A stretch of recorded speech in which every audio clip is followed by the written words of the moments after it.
बिहार में Bharatiya Janata party, JDU और चिराग पासवान और आपके जीतन राम मांझी और उपेंद्र कुशवाहा के बीच जो गठबंधन हुआ है, अब खबर आ रही है कि जिस तरह से चिराग पासवान को भारतीय जनता पार्टी अलग-थलग करके पशुपति पारस जो इनके चाचा हैं, इनको जिस तरह से आगे की हुई थी, अब बीजेपी को समझ में आया होगा कि पशुपति पारस बिहार में उतना सीट जितवाने में कामयाब नहीं होंगे। जिस वजह से अब जेपी नड्डा जिस तरह से आपका 13 मार्च के दिन चिराग पासवान से मुलाकात की है, जिसके बाद से अब बिहार में साफ हो चुका है कि चिराग पासवान को ही भारतीय जनता पार्टी लोकसभा सीट देने का काम करेगी, ना कि पशुपति पारस को। आइए इस वीडियो में समझते हैं। नमस्कार, मेरा नाम विश्वजीत कुमार और आप देख रहे हैं वाक फॉर इंडिया न्यूज। अभी बिहार में लोकसभा चुनाव 2024 जैसे जैसे नज़दीक आ रहा है, वैसे वैसे तमाम राजनीतिक पार्टियां अपनी सीट शेयरिंग करने में लग चुकी हैं। अभी भी जो कांग्रेस है और आरजेडी है, उसके बीच में अभी भी बिहार में सीट शेयरिंग नहीं हुआ है। तो अब बातचीत सुनने में आ रहा है कि चल रहा है, माले हो या आपका आरजेडी हो या कांग्रेस हो या आपका और भी जो क्षेत्रीय पार्टियां बिहार में हैं, उनसे बातचीत चल रहा है, ऐसा कहना है आरजेडी के जो अभी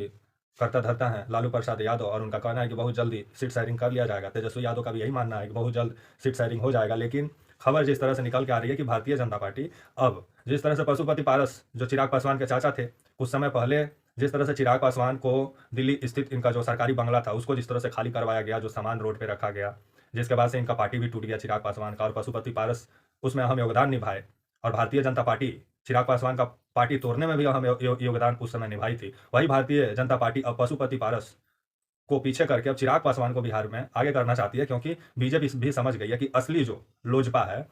वो आपका चिराग पासवान के पास है। जिसके वजह से अब बीजेपी को लग रहा होगा कि अगर बिहार में चिराग पासवान को अनदेखी करके अगर पशुपति पारस को सीट देते हैं तो बिहार में मामला फंस सकता है। और बिहार की जनता लोजपा का मतलब रामविलास पासवान और चिराग पासवान समझते हैं, लेकिन पशुपति पारस वो मौका का फायदा उठाए, लेकिन अभी पशुपति पारस को ही महंगा पड़ते हुए नजर आ रहा है। अब खबर जिस तरह से आ रही है कि चिराग पासवान को बीजेपी 5 सीट दे सकती है बिहार में, हाजीपुर से खुद कहीं चिराग पासवान लोकसभा चुनाव लड़ सकते हैं, ये खबर है। तो वहीं आपका जीतन राम मांझी जो बेचैन थे 2 सीट लेने के लिए, इनको बीजेपी 1 सीट देने पर तैयार हो गई है, और आपका उपेंद्र कुशवाहा को भी 1 सीट देने पर बीजेपी तैयार हो गई है। अब देखने वाली बात होगी कि जेडीयू को, जो मतलब नीतीश कुमार जी की पार्टी है, उसको भारतीय जनता पार्टी कितना सीट देती है। खबर ये आ रही है कि 10 से 12 सीट बीजेपी दे सकती है आपका जेडीयू को, क्योंकि बिहार में कुल लोकसभा सीटों की संख्या 40 है, और जिसमें से अगर 12 या 13 सीट पर जेडीयू चुनाव लड़ता है, और जो आपका 5 सीट पे चिराग पासवान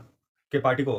5 सीट चिराग पासवान के पार्टी को दिया गया है, एक एक सीट आपके जीतन राम मांझी और उपेंद्र कुशवाहा को दिया गया है। इस हिसाब से देखें तो बाकी जो सीट बचेगा उस पर बीजेपी खुद अपना उम्मीदवार बिहार में उतार सकती है। बिहार में कुल लोकसभा सीटों की संख्या 40 है, तो ये देखने वाली बात होगी कि कब तक बिहार में जो भारतीय जनता पार्टी है इसका ऐलान करती है सीट शेयरिंग को लेकर के, कब मीडिया के सामने आते हैं ये तमाम जो गठबंधन करके बिहार में अभी सरकार चला रहे हैं भारतीय जनता पार्टी के साथ, ये देखने वाली बात होगी। लेकिन चिराग पासवान जिस तरह से अपना तेवर बदले,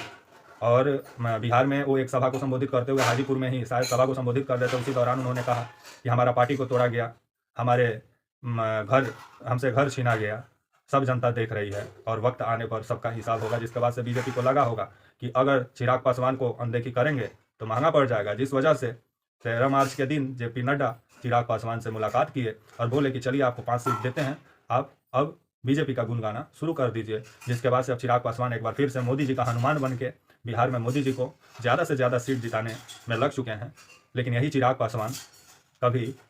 आपके फिल्मों में काम किया करते थे, लेकिन फिल्मी करियर इनका ज़्यादा चला नहीं, जिसके बाद से अपने फादर का विरासत अभी संभाल रहे हैं, लोजपा को आगे बढ़ाने का कोशिश में लगे हुए हैं। अब आने वाला समय बताएगा कि बिहार में लोजपा कितना सीट जीतने में कामयाब होती है। तब तक के लिए आप मुझे इजाज़त दीजिए, और आप हमारे channel walk for India news को प्लीज़ लाइक और सब्सक्राइब और शेयर करना ना भूलें। तब तक के लिए नमस्कार, जय हिंद, वंदे मातरम।